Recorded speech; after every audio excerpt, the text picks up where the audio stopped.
Alright guys, quick talk about the semi-automatic 30 PCP build. And I know I do these for pretty much every build because there's only so much you can get in a short.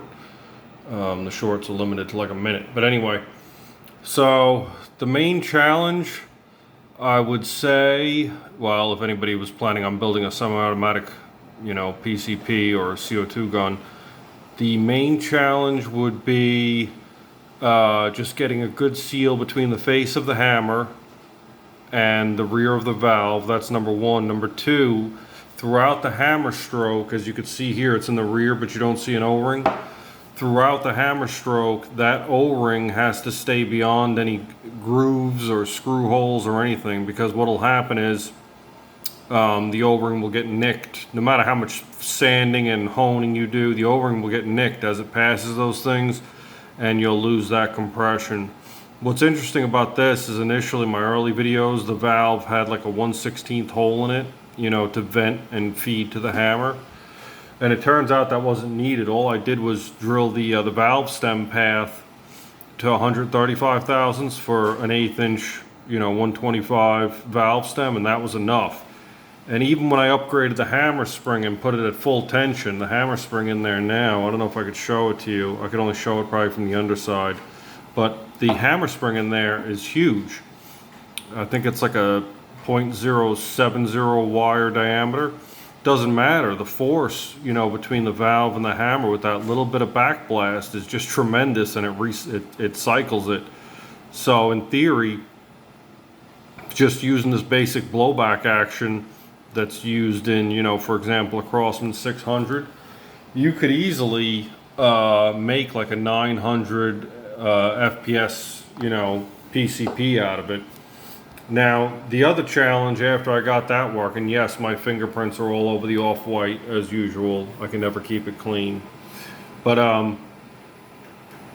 what I was going to say was the magazine. That was the second challenge after the hammer system. One, because of the design. Now, if this had let's say this had an actual bolt going in and pushing the ball forward and also sealing the back of the breech at the same time, all your air would be coming from the transfer port into a sealed area, and the only way to push for the air would be on the projectile. In this system, the bolt is happening independently and firing the valve into this chamber, this housing, I guess you could call it.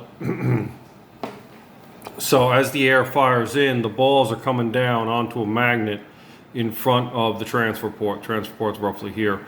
So the air fires in, and yes, it propels the ball, but you have a certain amount of displaced pressure that heads up the magazine feed.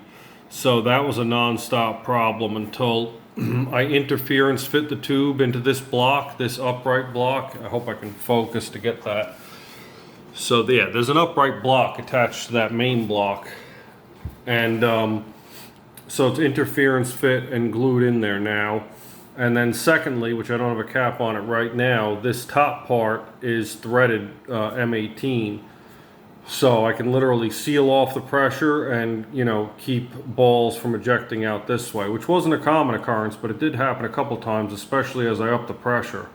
Not the pressure, but up the velocity. Once I got closer to 500 FPS, this was flowing off regularly, and I just tested it, and it's staying on there, and I can fit about 13 balls in there and then put the cap on. So you're still losing potential velocity because now you have a bigger volume being filled per shot, but it's reliable feed just with gravity, or with what I was using is a 6mm spring with tiny wire diameter, just to keep positive flow of the balls down to the magnet.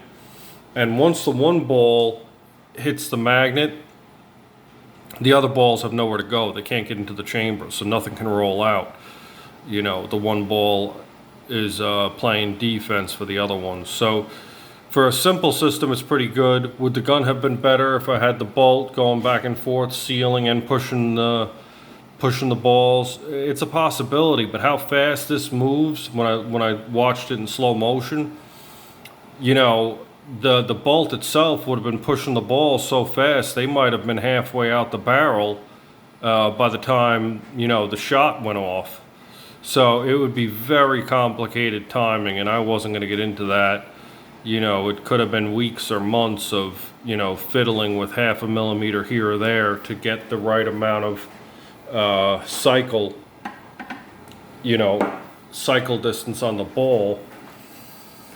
But as is, I mean, you know, it hit 498 FPS with a 30 grain ball, which is fine. My goal was only 450, and, you know, to get a couple shots per fill, which is what it does. When this is filled to 4500, you know, simultaneously, obviously, this is filled to 1800, and it'll get about, you know, 10 good shots before it falls off the regulator, and you can hear the difference the minute it does, because it just drops from like 18 down to nothing, like 500 psi, which is fine. That's enough shots. It's fun.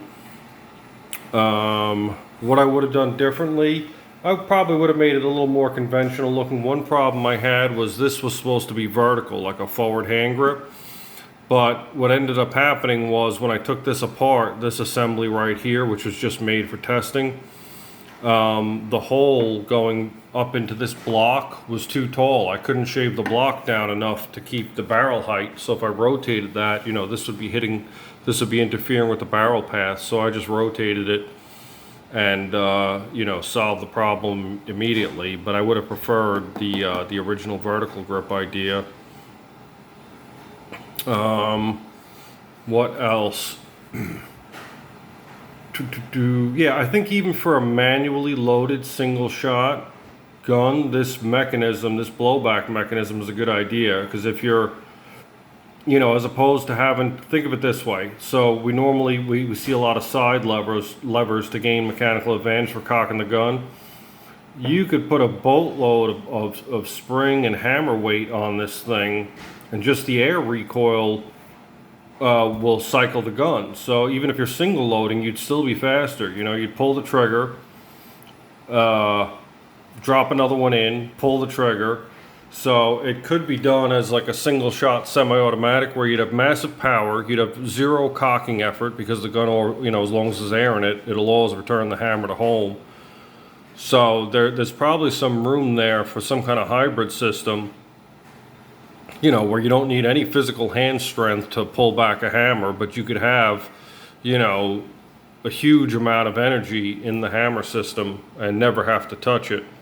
You know, I guess you'd still need some way to cock it for if the gun runs out of air while it's sitting on the shelf, and you had already, you know, if it was in the, well, it would never stay in the forward position. That's a complicated thing. Mine only stayed in the forward position when I shot it and it happened to be on empty, and then obviously there was no energy to return the hammer, so I had to manually cock it again, but it took some serious force. Would I do a conventional design, like straight tube, wooden stock type rifle of this? Yeah, there's a possibility. The problem that you run into there is when you use conventional mags, like if you use like a, let's say a Benjamin Bulldog magazine for a 9mm version, that magazine isn't going to index as fast as your action is moving, and that's part of the problem here, is that this action moves so fast. I mean, the magnet combined with gravity seems to keep up. But if you were using a conventional magazine, what you potentially have is the bolt coming back at lightning speed and also coming forward at lightning speed, and because the magazine is only halfway indexed, it crashes and just crushes the magazine, which, you know, from my understanding, has happened with some of the less popular semi-automatic designs. But anyway, the gun's a lot of fun to shoot, and that's pretty much it. I mean, the pistol grip idea with the veneer, that pretty much worked out. It almost looks like it's supposed to be there. My camera's not focusing. Yeah, that little 3D veneer, it kind of works. I like the more conventional trigger look, although I never did a trigger guard. And yeah, that's about it. Anyway, stay tuned. I'll come up with some other idea to build here pretty soon. I just don't know what it is. Alright, thanks for watching.